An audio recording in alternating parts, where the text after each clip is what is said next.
Warning: this video is not intended for persons underneath the age of 13.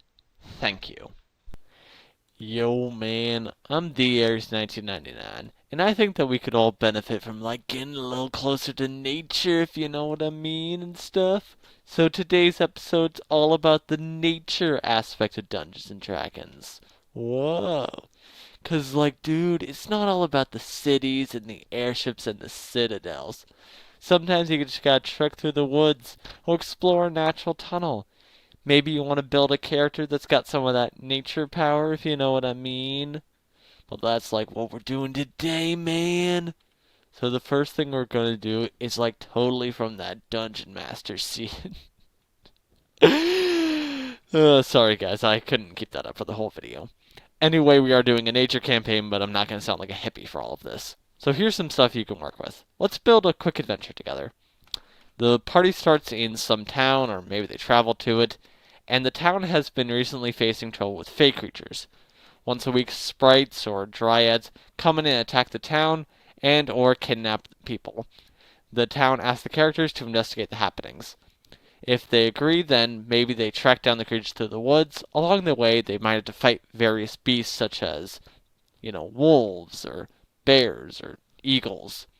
After a while, they come across a nature sanctuary where various druids and fae live, where they learn that woodcutters have been harvesting from dryad trees.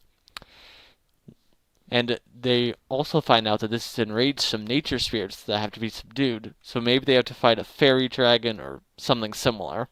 After this, they'll be encouraged to ask the lumberjacks to avoid the areas where dryads live. Alternatively, they can just, lead an army of woodcutters against the fae.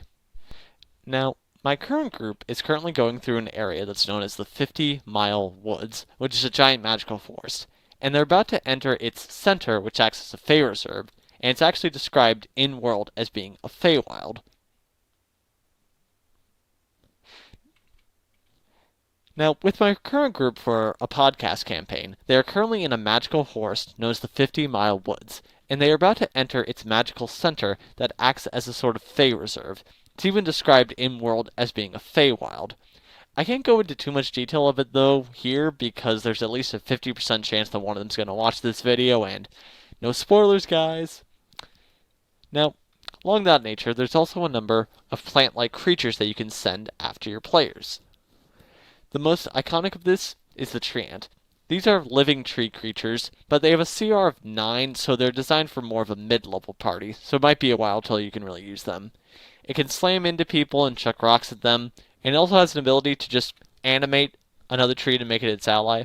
And since trees grow in a lot of environments, you can drop a tree ant in almost anywhere. Twig blights are an animated shrub creature that are built for low-level encounters, so you can sprinkle these in any plant-based fight.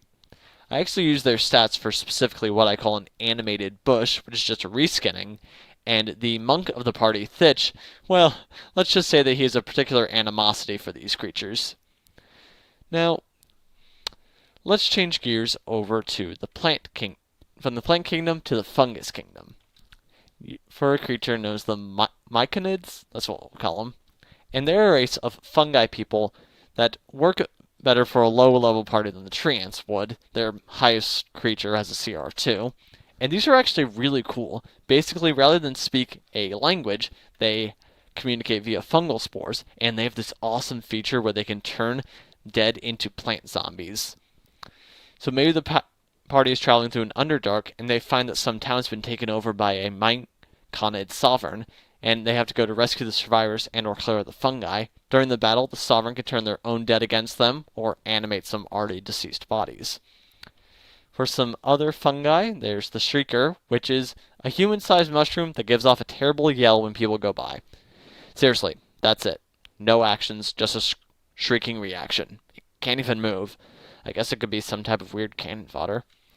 The violet fungi is a slow-moving mushroom that rots its prey once they are dead, and they reproduce by growing in the bodies of the creatures they kill. Then the gas spore is a ghost-like creature that usually comes out of the corpses of beholders. They tend to die in one hit, and when they do, they just release a spore of pure information that the beholder acquired in its life.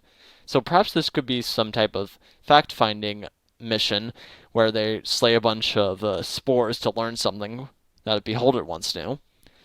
And maybe if the party fights a zombie beholder, it could be backed up by a bunch of these. Now, a major factor in all of this is the concept of nature magic.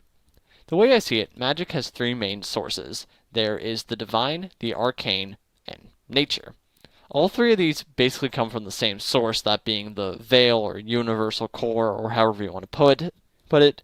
Then the three types of magic users all access this source using one of the three different methods.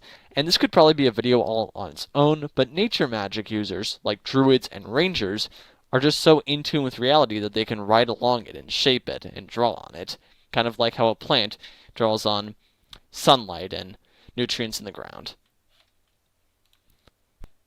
Now, this is going to bring us to the player side of things. Let's start with the character races. About a year and a half ago, I made a video about playing as a plant, and wow, has it really been that long? Anyway, yeah, about 18 months. In that video, I tackled the Alraun, which are flower folk, and the tree ants, which are tree folk. They both benefit from being in direct sunlight, and they have boosts to wisdom. I will link to that video here and in the description. For plant classes, there's of course the druid. Any subclass will work, but if you know that fungi will be a factor, then Circle of the Spores fits thematically. This was introduced in Guildmaster's Guide to RAVNICA, and it's focused on the energies of life and death. They can even animate zombies as a class feature, which I think is kind of cool. Rangers are also pretty magical. The Gloomstalker archetype fits into that fungal sub-theme that we've got going on with the druid. That one's from Xanthar's Guide, and they're like, a cross between rangers and rogues, I suppose. Clerics have the nature subclass that grants them control over beasts and plants, as well as elemental damage powers.